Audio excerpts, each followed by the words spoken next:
Strength through will is how we can reverse the perversion of values that have been instilled in you, in me, and all our brethren, insidiously through generations of ancestral oppression. Though it stood with as much superhuman endurance as anyone could, it left a deep impression. Invisible scars that have caused us to devolve into a state of unconsciousness so malignant, we've nearly forgotten we're not a problem to be solved. We always been the solution they seek to dissolve, with the illusion of ties that bind us to a system that blinds, of most vicious design, which is to free no man. Only together, through sharing of wisdom, can we heal the wounds of division, forever sealing that evil incision, and finally deprogram.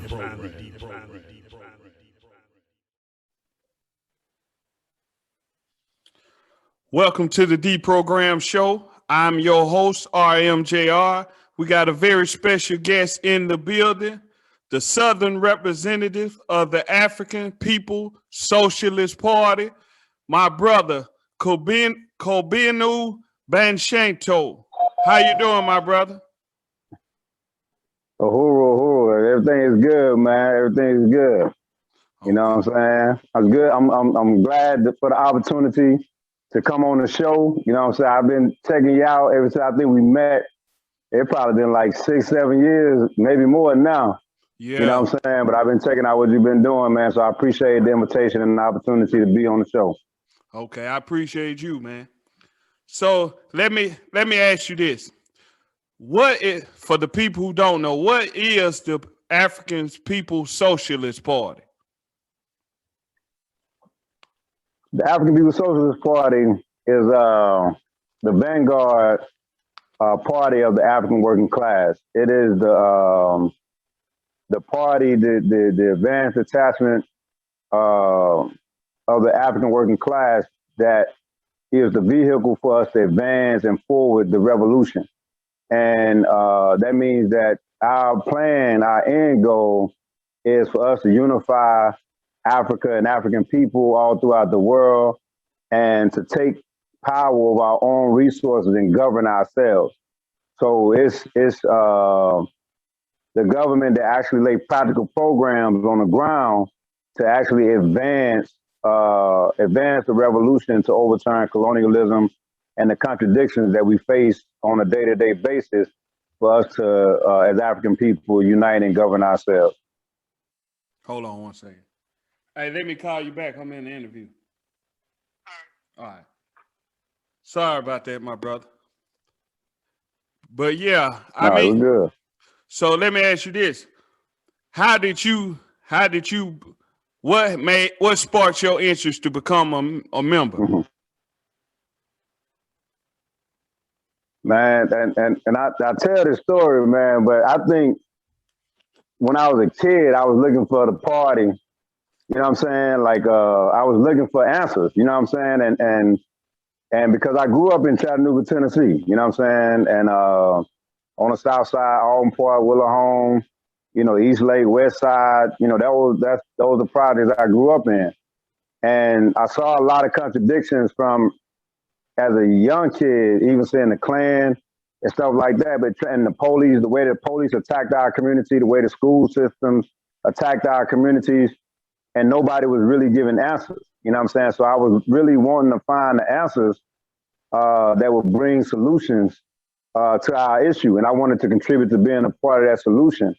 And so I think my whole life I was looking for that, you know what I mean? And I was really nonchalant as a kid because I didn't see anything that really piqued my interest enough to put my energy behind, you know what I'm saying? So, but I was looking for those answers, and I found those answers in the African People Socialist Party when I met Chairman Omali Yeshitela, the leader and founder of the Uhuru movement, Uhuru meaning freedom.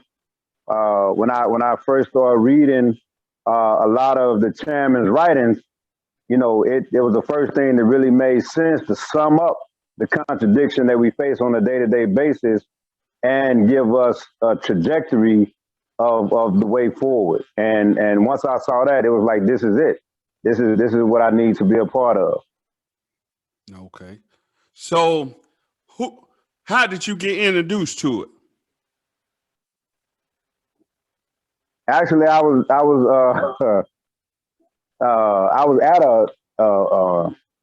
what you call it, the 10-year anniversary of the Million Man March. And I was walking around, a lot of the things that I was hearing, and at that moment, it wasn't really speaking to what I thought was the solution. So I was walking around just trying to, meet other people, see how other people was understanding stuff.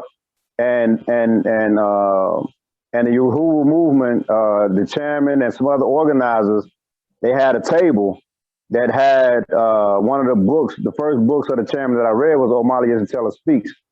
And I bought the book and I was introduced to the chairman right then.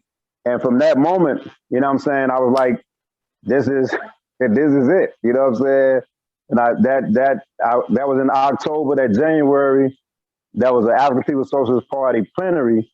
It's like a conference to really help sum up, the work that's happening and sum up what's happening in the world. And I went to that in St. Petersburg, Florida, where our headquarters at. And it was at that moment I said, yeah, this is what I've been looking for.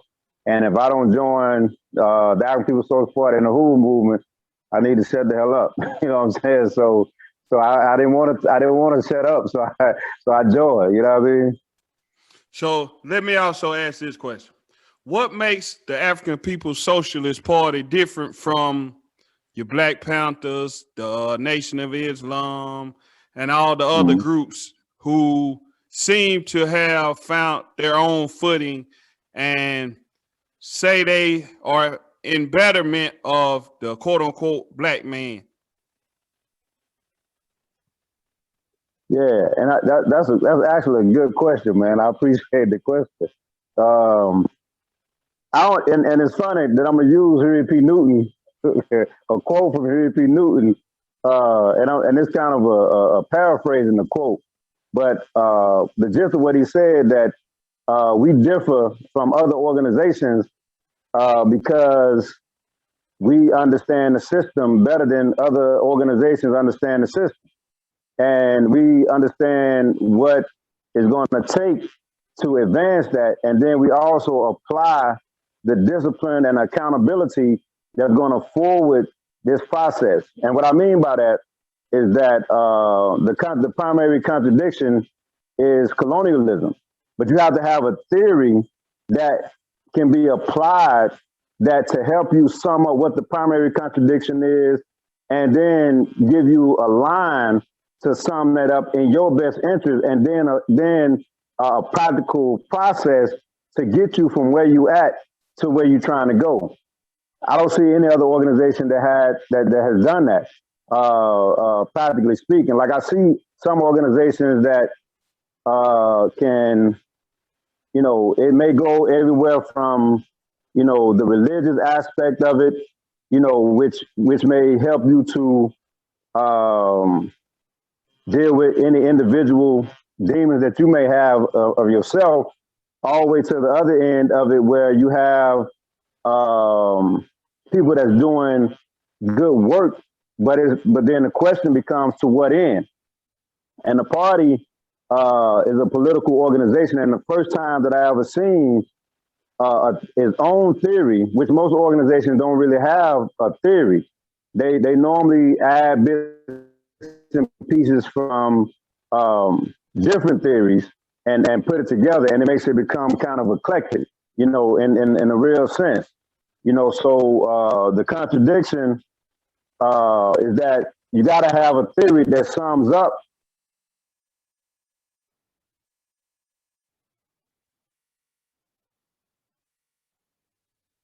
Can you hear me?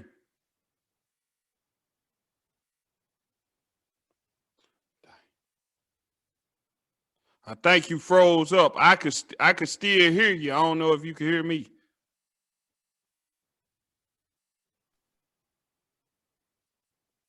Okay, we back. Can you hear me? How much of that did you miss? I heard the last part I heard was you was talking about the theory. Like you saying it sums up. I heard that. That's the last part I heard. You breaking up a little bit. Can you hear me? Can you hear me? I can hear you, but it's froze on your end.